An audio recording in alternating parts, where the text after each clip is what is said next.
Do you have a Vengevine problem? Doesn't it feel like every single time you get rid of a prized amalgam, it seems to come back the next day? Do you feel chills creeping up on you? Well then this is the video for you, because we are going to go over the top 16 graveyard hate cards in Modern. Everyone, this is Nikachu, Merfolk Master. There's always these periods in Modern where graveyard decks are dominating the format, but fortunately, Modern has every single possible answer to graveyard strategies that have ever been printed, and we're going to go over the top 16 today. So we are going to start it all off with number 16, Wheel of Sun and Moon. And the reason this thing is on the list is because if I don't, somebody in the comment section is going to say, Nikachu, what about Wheel of Sun and Moon? Well, there it is, number 16, at the absolute bottom. Like, what? Okay, enchant player, if a card would be put into enchanted player's graveyard from anywhere, instead that card is revealed and put on the bottom of that player's library instead. Now, this could be used in the form of graveyard hate and also anti-mill, so it's got that going for it. But the fact of the matter is, it's pretty color intensive. Like, you need like white-green or double white or double green, and frankly, there's a lot of really good graveyard hate that only requires like one color or no colors, a lot of artifacts. So, like, not only that, it also doesn't do anything about the cards that are already in the graveyard. So by turn 2, whatever has been put into the graveyard by the graveyard strategy, and let's be serious, most of them are pretty aggressive, this is not going to be that effective. Still, the benefits to it is that it's got devotion, so I mean you could use it in a devotion deck. Also, it can be searched for by Niv Mizzet. If you can use it in combination with other graveyard hate, this could be a piece of your toolbox. Coming in at number 15 is Uxlid Jailer, a 2/1 zombie wizard that says cards in graveyards lose all abilities. This card is fantastic against archetypes like Dredge, where, okay, all your cards in your graveyard no longer have abilities, so you no longer are allowed to dredge, and your creatures are no longer allowed to come from the graveyard back to the battlefield because they also don't have any abilities. We're talking about you, Prized Amalgam, Bloodghast. They've lost all their abilities. There's no text on their text box. And on top of that, it also deals with any traditional answers to graveyard strategies. For example, usually you're using enchantments or artifacts to beat graveyard decks. This is a creature, so that particular graveyard deck is going to have answers. The downside is generally they do, and the body on this thing is not very large, it's not very strong, it's just a 2/1 creature, but still for 2 mana to get this in play, they will have to find an answer to this thing, or everything in their graveyard isn't going to do anything. The disadvantage to it is that if this is some sort of a reanimator deck that's using spells to just bring back a particular creature from the graveyard to the battlefield, this is not actually going to be effective. Uxlid Jailer has seen most of its play in humans, however, it probably can be played in any other 5-color Aether Vial deck. Coming in at number 14 is Fairy Macabre. This is actually a pretty darn good answer to a lot of graveyard strategies, whether it be slow down Dredge by taking their Dredge cards, or hit the very key pieces in a Reanimator package, or hit the key creatures that are about to come from the graveyard because they were enabled, something like Vengevine, for example. It can be played by any deck. Any deck can play this card because it just has this activated ability of discard Fairy Macabre and exile up to 2 target cards from graveyards. And the bonus is that if you are black-based or you have some means of casting this creature through Aether Vial, it'd be a random creature that you can use to beat down on your opponent. The disadvantage to Fairy Macabre is that it's basically one shot at answering one of your opponent's threats, and if they're continuously putting more and more threats and pressure in the graveyard, then you're going to need more graveyard answers to defend yourself. Otherwise, I think this is actually a pretty good budget option that could go into almost any deck. Coming in at number 13 is Ravenous Trap. So for black and 2 generic, don't be too discouraged because you can play it for free. It's a trap card. If an opponent had 3 or more cards put into their graveyard from anywhere this turn, you can pay 0 rather than pays the spell's mana cost, exile all cards from target player's graveyard. So the advantage to this is that if the opponent goes for a really big turn where they just fill their graveyard with their strategy, you can exile it all at once and at no mana cost. So if you're on the play or the draw, being on the draw can be really rough against aggressive graveyard strategies. This is going to be a very potent good answer to them, and hopefully just annihilates their turn, gives you enough time to catch up into the game. So the advantage to this card is that it's going to answer really explosive graveyard strategies. But what about strategies that are just grinding you out? You know, control decks use the graveyard too for Snapcaster Mage and Uro. What are we going to do there? This card, therefore, is a little bit more narrow, but still good against the aggressive decks and can be paid for 0, which means any deck can play this. Coming in at number 12 is Extirpate. For 1 black, you get to exile a non-basic land card from a player's graveyard and all copies of that card in their hand and in their library. It's actually fantastic against certain combo decks that rely heavily on like one particular card. I'm looking at you like Scape Shift and Amulet decks. What are you going to do when the Primeval Titan's gone, huh? What are you going to get that Dryad of the Elysian Grove out? Oh yeah, well I'll Extirpate that too. Now you got, what if I just take the Valakuts? You're going to do the Azusa beatdown? One particular advantage to this card is it has split seconds, so the opponent may not respond to it whatsoever so long as this thing's on the stack. So yeah, good luck Reanimator decks. The disadvantage is it is in the black color, so you're definitely going to need to splash black for it, and also it's just a sort of soft hate. It doesn't annihilate all the cards from their graveyard, only one particular card, so if the opponent's putting down multiple threats in the graveyard, whether it's like Prized Amalgams plus the Vengevines, plus, I don't know, Flamewake Phoenix, Arclight Phoenix. Well, you can't deal with all of them. You can deal with some of them, but you can't deal with all of them. So Extirpate is good when there is only one particular card that you need to beat. Moving on to number 11, I'm going to give it to Bajuka Bog, because for a single land drop, when it enters the battlefield, exile all cards from target player's graveyard. Not bad. Not bad at all. Ends up seeing the most play in the Primeval Titan decks, including Elvish Reclaimer. The card is quite simply a Torment Script on top of a land. So if you can tutor this thing out or make it part of your mana base, I think this is a pretty effective way of beating a graveyard strategy. Make your land drops and exile your opponent's graveyard. What's not to love? Coming in at number 10 is Torment Script. Coming in at 0 mana and no mana required to activate this thing, you can exile all the cards from your opponent's graveyard. So the advantage to this over Bajuka Bog is that this can be used at instant speed on your opponent's turn. So if your opponent has like a really big turn where they're about to basically combo off from their graveyard or have a really big army get regurgitated on the graveyard, you can exile it. You can play your Torment Script for 0 mana and let it sit there until your opponent has a really big turn, know when it's ready, and then activate and then exile their graveyard.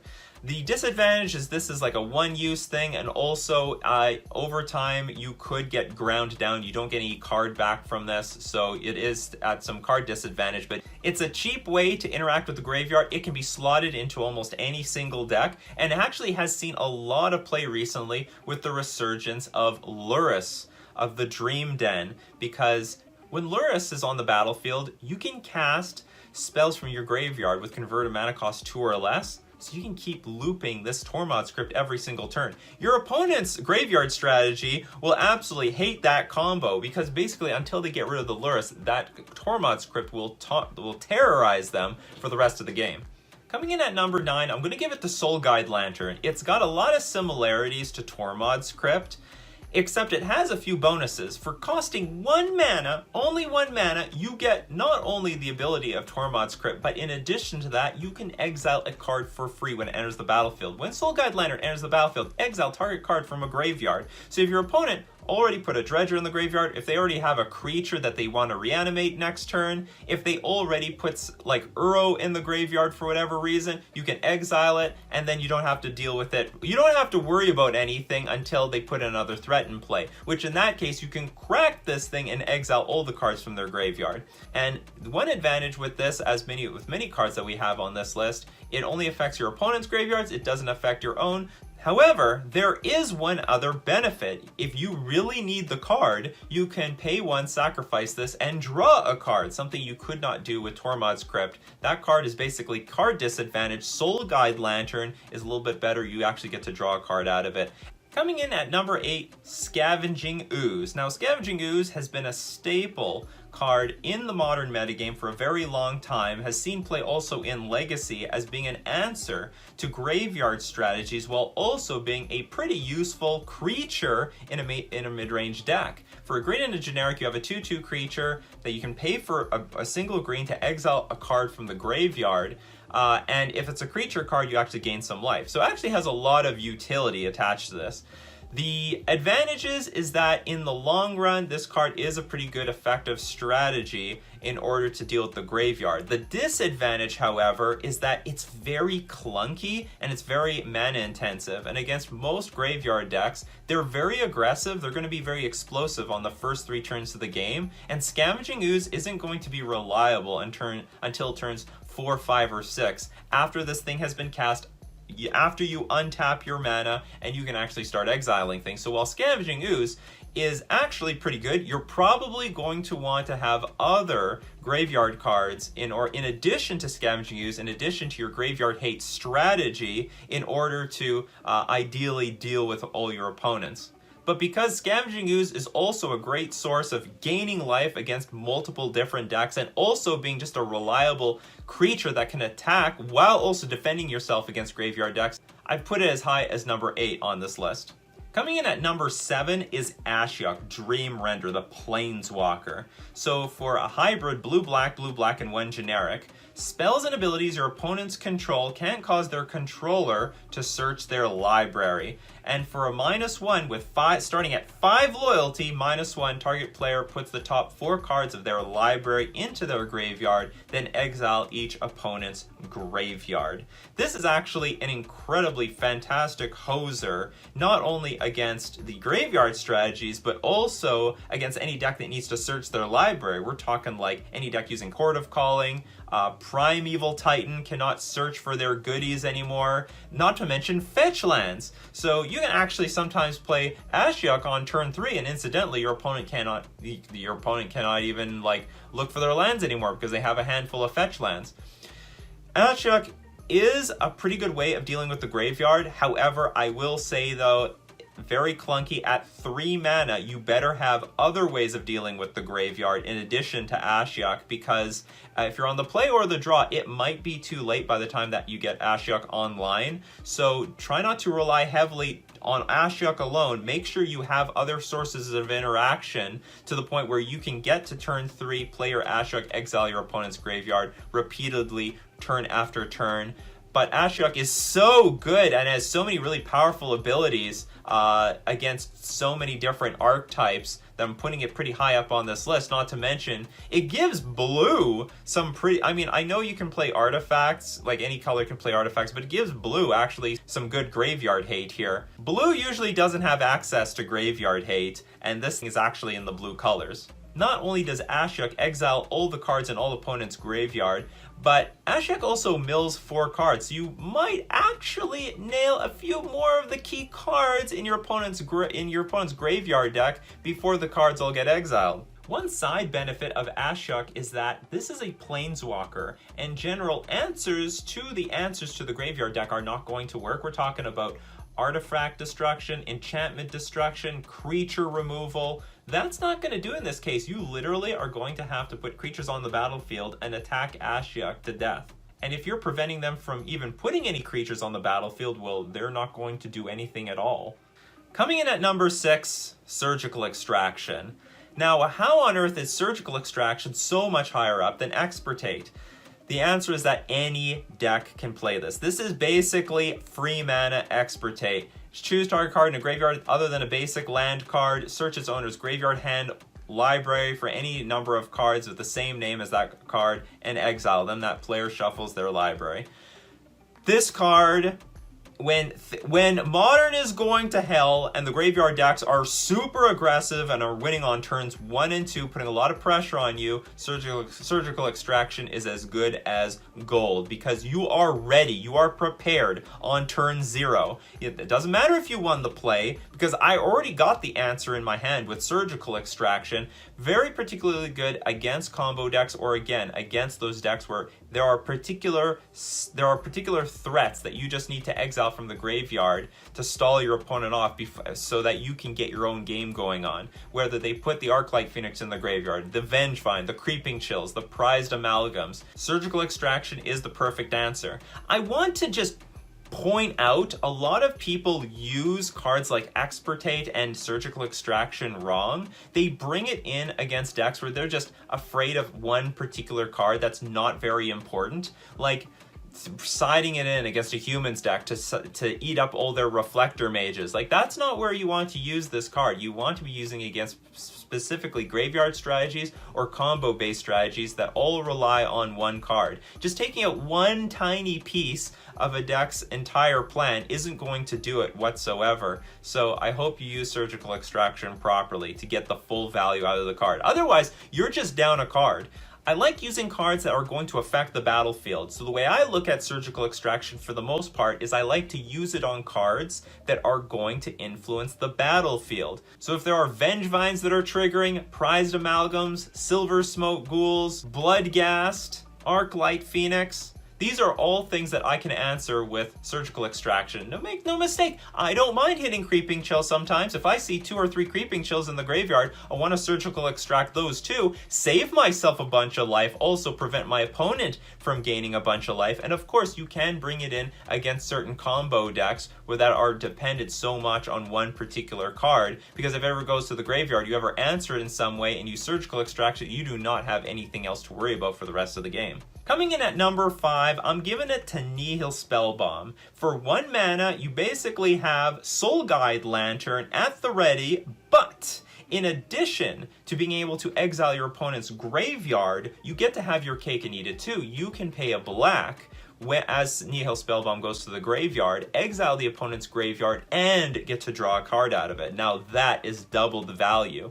A lot of these anti-graveyard cards, you're trading a card to deal with your opponent's graveyard, whether it's Soul Guide Lantern, Torment Script, Fairy Macabre. What if you used the effect and you got to draw a card out of it, drawing into more threats or more answers to your opponent's graveyard? That's what Nihil Spellbomb is for. But you have the option to just crack it for 0 mana and immediately deal with your opponent's graveyard immediately after turn 1. Nihil Spellbomb has been a very popular choice amongst the black-green X decks. We're talking Jund, Abzan, Rock for many years, because you can exile your opponent's graveyard while keeping your own graveyard alive, help pump up your Tarmogoyf, and still have enough pressure to close out the game before your opponent can get on their feet. Now coming in at number 4, I'm giving it to Relic of Progenitus. For 1 mana, you can tap it to exile a card from target player's graveyard. Also, you can pay 1, exile Relic of Progenitus to exile all cards from all graveyards.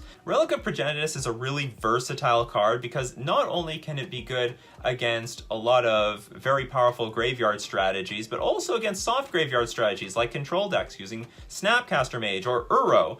You can tap Relic of Progenitus every single turn, get value without actually having to crack it entirely, and then if the opponent ever threatens the relic, you can always crack it and draw a card out of it. That's the advantage. Just like Nihil Spellbomb, you get some value out of Relic if your opponent ever threatens to destroy it. One advantage to Relic, pending the archetype that you're playing, is that it exiles all graveyards. So that's going to hurt cards like Tarmogoyf even more because they cannot utilize your side of the battlefield. The Scavenging Ooze cannot utilize all the creatures in your graveyard. So Relic of Progenitus is best used in a deck that does not use the graveyard themselves. Coming in at number 3, probably the most quintessential graveyard hate card, Grafdigger's Cage. For 1 generic, creature cards in graveyards and libraries can't enter the battlefield, and players can't cast spells from graveyards or libraries. For 1 mana, basically almost every single graveyard strategy is going to be shut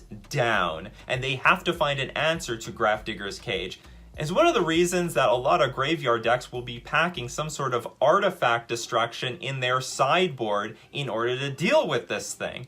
Now, the advantage to Grafdigger's Cage is that it's really powerful, hard answer to all those graveyard strategies, because so long as it's on the battlefield, they do nothing. They just do absolutely nothing and just stare at this.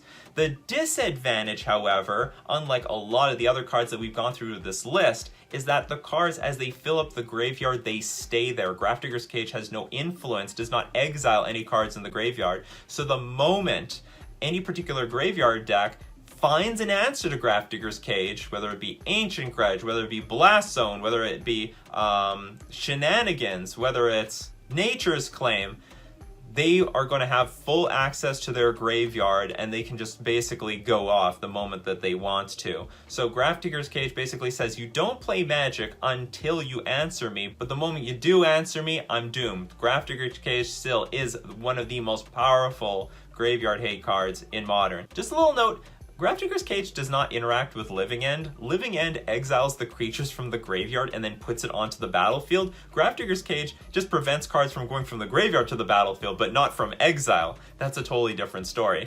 Grafdigger's Cage is also quite versatile because it's really good against other decks that are trying to tutor creatures directly onto the battlefield. That includes cards like Finale of Devastation or Court of Calling. This also includes Collected Company, which is putting creatures directly from the library onto the battlefield. Moving on to number 2, we're getting to the heavy hitting cards here. Leyline of the Void. Leyline of the Void says absolutely not. You may not do anything from turn 0. Black 2 generic, forget the casting cost, because if Leyline of the Void is in your opening hand, you can just put it directly on the battlefield, and your opponent's like, what am I gonna do? And if a card would be put into an opponent's graveyard from anywhere, exile it instead. Basically, turn 0, your deck is turned off. This, especially when Modern becomes the most hostile with graveyard strategies, this is probably one of the single most popular answers that can basically be played by any deck. I mean, yeah, it has double black and 2 generic in the casting cost, but anything can technically play it. Just make sure you don't draw it late in the game. Now, the advantage is super powerful. The disadvantage is that if you cast this thing later, which is playable, it doesn't exile cards that are already in the graveyard. So whatever's already in the graveyard, I mean, that's it. It's just any additional cards that go to the graveyard are going to get answered by the Leyline of the Void. But the purpose of having this card in your deck, period, is that you mulligan to it and then you just slap it on the battlefield and tell your opponent GG. There are more answers to artifacts than there are answers to enchantments in a graveyard deck's toolbox. So Leyline of the Void is more likely to stick on the battlefield unanswered. Now, coming in at number 1, the best, in my opinion, graveyard hate card in Modern, Rest in Peace.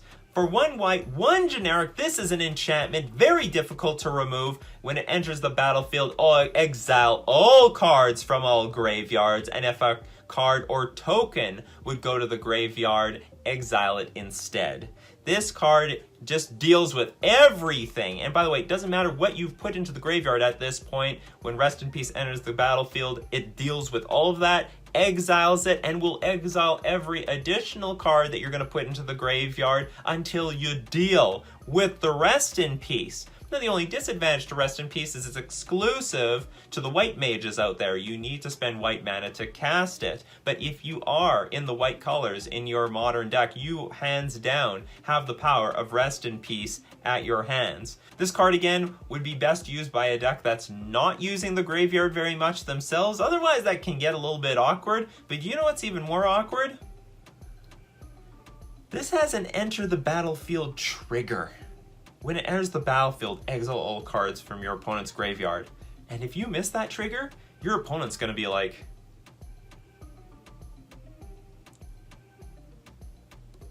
make sure you remember the trigger, you exile all the cards from the graveyard, and then win the game.